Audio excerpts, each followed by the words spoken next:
सभी भैया बहनों को नमस्ते, सभी दोस्तों को नमस्ते। आज हम आपको पढ़ाएंगे कक्षा 10 विषय विज्ञान। अभी 12वीं पढ़ा रहे थे, तो 12वीं का जो चार अध्याय केमिस्ट्री और 4 अध्याय जीव विज्ञान खत्म हो गया है। अब आज हम आपको पढ़ाएंगे कक्षा 10 विषय विज्ञान अध्याय 1। अध्याय का नाम है रासायनिक अभिक्रियाएं एवं समीकरण।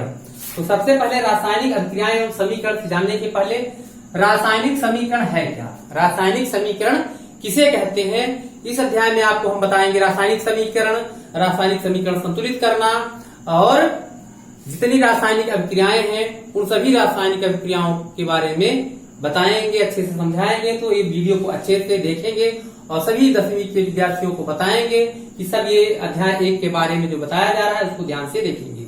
समीकरण कैसे लिखा जाता है वो बताएंगे, समीकरण संतुलित कैसे किया जाता है वो बताएंगे और लास्ट में सभी रासायनिक अभिक्रियाओं को समझाएंगे। तो सबसे पहले चलते हैं रासायनिक समीकरण क्या है। देखिए, किसी रासायनिक अभिक्रिया को सूत्रों तथा संकेतों के द्वारा प्रकट करने की विधि को रासायनिक समीकरण कहते हैं। अब रासायनिक समीकरण लिखना, रासायनिक समीकरण को लिखते कैसे हैं। तो रासायनिक समीकरण लिखने के लिए पहला नियम, अभिकारकों को हमेशा बाईं ओर लिखा जाता है। अभिकारक मतलब जो अभिक्रिया में भाग लेने वाले पदार्थ होते हैं उन्हें अभिकारक कहते हैं। जो अभिक्रिया में भाग लेने वाले पदार्थ होते हैं उन्हें अभिकारक कहते हैं। तो रासायनिक नंबर 1 जो बोलते हैं वही आपको लिखना है।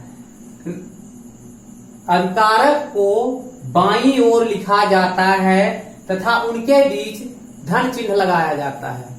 मतलब अगर 2 या 2 से अधिक अभिकारक है तो उनके बीच क्या लगाएंगे, धन चिन्ह लगाएंगे।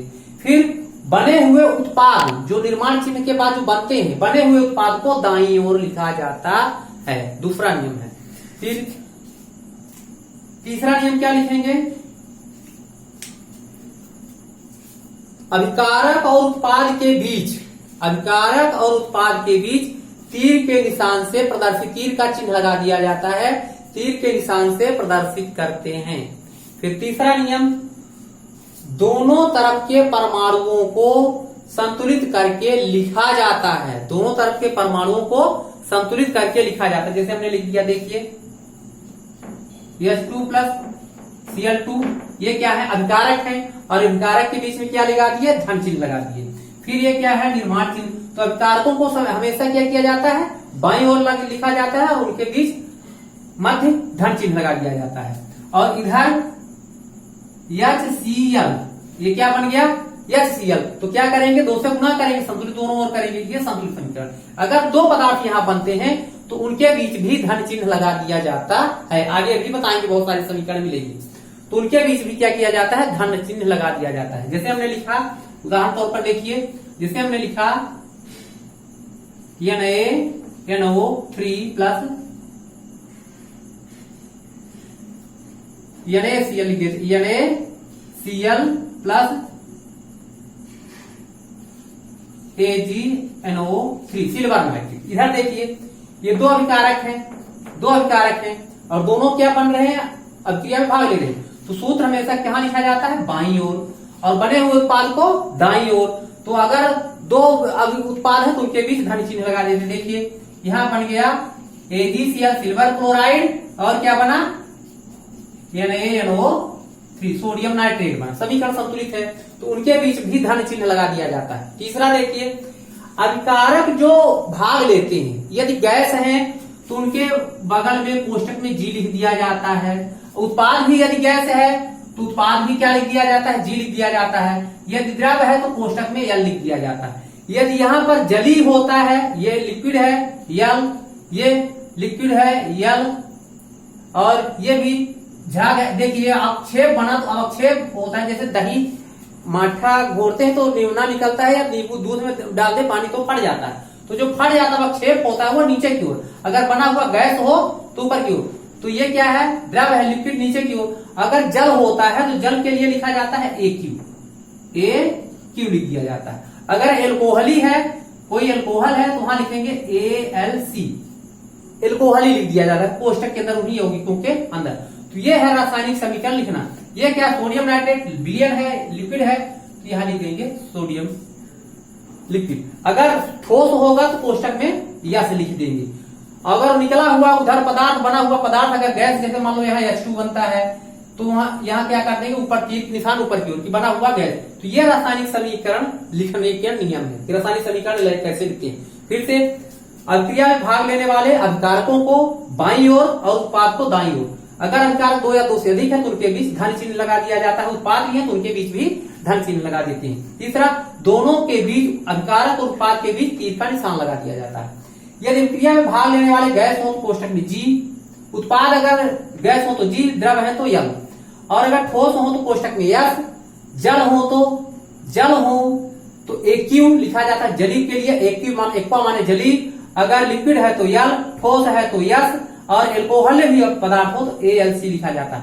बना हुआ अगर गैस हो तो उसके बगल में तीर का निशान ऊपर की ओर, अगर अवक्षेप हो तो नीचे की ओर। विलयन के लिए L लिखा जाता है। अवक्षेप मतलब जो झाग बनता है। तो यह है समीकरण लिखने का नियम। तो समीकरण कैसे लिखा जाता है, रासायनिक समीकरण क्या है, ये हम आपको बता दिए। अब आपको बताएंगे कि रासायनिक समीकरण संतुलित कैसे करते हैं। तो ध्यान से देखिए, रासायनिक समीकरण संतुलित करने के 2 नियम हैं। पहला है अनुमान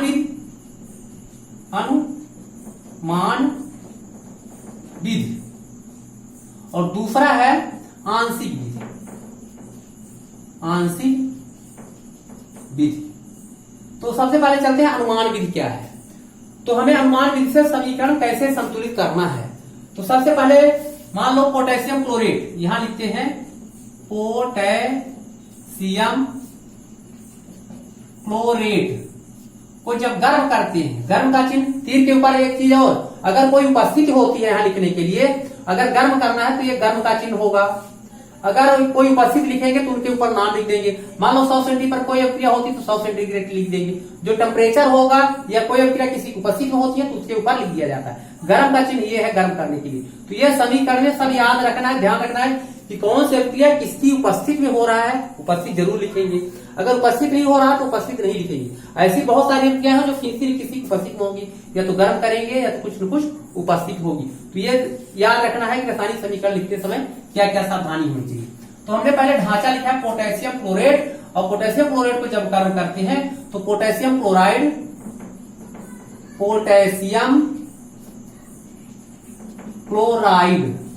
प्लस ऑक्सीजन निकलता है, ऑक्सीजन बनता है। इसको सूत्र रूप में लिखते हैं KClO3। ये पोटेशियम क्लोरेट है, ये विघटित होता है किसमें, जब गर्म करते हैं, किसमें, जब भी गर्म करते हैं। याद रखना ये वियोजन अभिक्रिया का उदाहरण भी हो रहा है साथ साथ। अभी सभी अभिक्रियाएं आपको बताने वाले हैं। तो गर्म कर देंगे तो ये क्या बना, KCl बना और ऑक्सीजन बना। अभी हम समीकरण संतुलित नहीं कर रहे हैं। सबसे पहले समीकरण संतुलित कैसे किया जाता है, तो ये हमारा क्या कहलाता है, ढांचा। ये हमारा बन गया ढांचा। अब समीकरण संतुलित, तो दोनों ओर परमाणु बराबर करेंगे। इधर KCl संतुलित, ऑक्सीजन नहीं है, तो दूसरे पद में क्या करते हैं, KClO3 निर्माण चिन्ह है अपनी जगह, KCl इस तरह से लिखा जाता है, और यहाँ O को 3 से गुणा करेंगे। तो O को 3 से गुणा कर देते हैं। ऑक्सीजन, पहले जो ऑक्सीजन होता है सबसे पहले हम ऑक्सीजन, हाइड्रोजन या सल्फर जो भी गैस अवस्था में होते हैं तो सबसे पहले हम उसी को संतुलित करते हैं। तो अब अभी समीकरण हमारा संतुलित नहीं है, तो परमाणु रूप में है, कोई अवयव ऑक्सीजन गैस हो, हाइड्रोजन गैस हो, परमाणु अवस्था में नहीं पाया जाता। तो उसे अणु बनाने के लिए क्या करेंगे, अणु मतलब तो O2 लिखना है, तो अणु बनाने के लिए क्या करेंगे, 2 से गुणा करेंगे। पूरे समीकरण में 2 से गुणा कर दिया जाए। अणु बनाने के लिए पूरे समीकरण में 2 से गुणा कर दिया। इधर देखिए 3 दूनी 6 ऑक्सीजन हुआ, और यहाँ कितना 3, तो 2 से गुणा कर दिए, 3 दूनी 6। तो KCl कितना हो गया 2।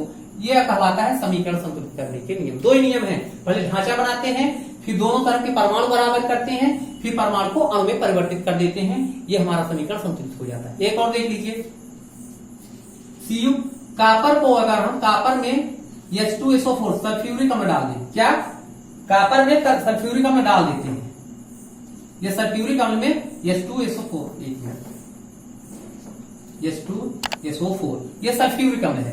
तो सल्फ्यूरिक अम्ल में कापर हमने डाल दिया तो क्या बनाता है, CuSO4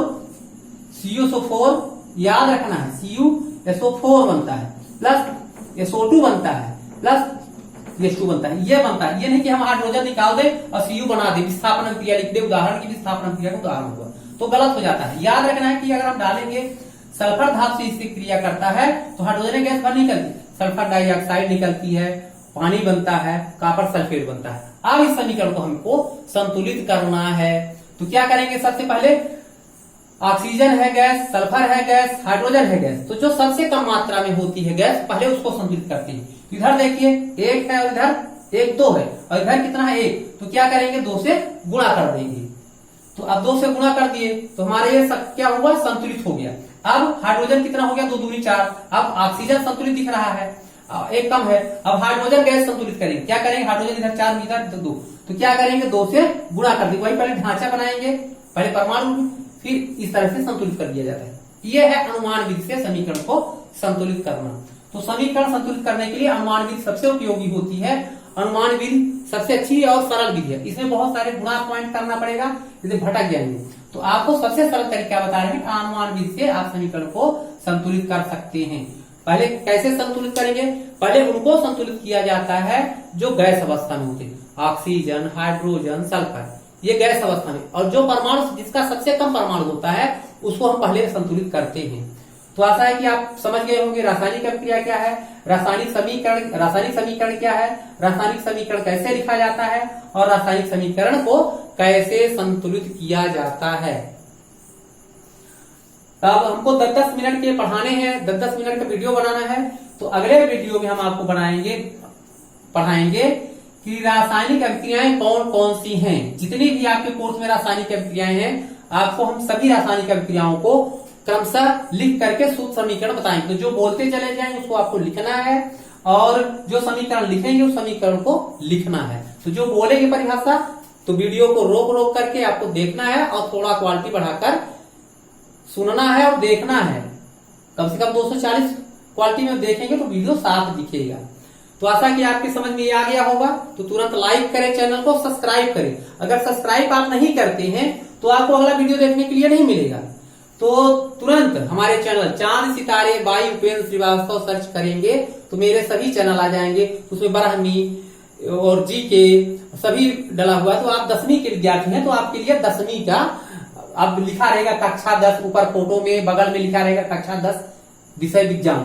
तो तुरंत आप उस पर क्लिक करेंगे, आपको वीडियो खुल जाएगा और देख सकेंगे। तो अगले वीडियो में मिलते हैं, रासायनिक अभिक्रिया पढ़ाएंगे। जितनी रासायनिक अभिक्रियाएं 10 हैं वो बताएंगे आपको। फिर उसके अगले वीडियो में ऑक्सीकरण अपचयन निकालना, पहचानना, ये आपको हम बताएंगे। तो आशा है कि ये समझ में आ गया होगा। तो तुरंत चैनल को सब्सक्राइब करें, लाइक करें, कमेंट करें, कमेंट जरूर करें। धन्यवाद।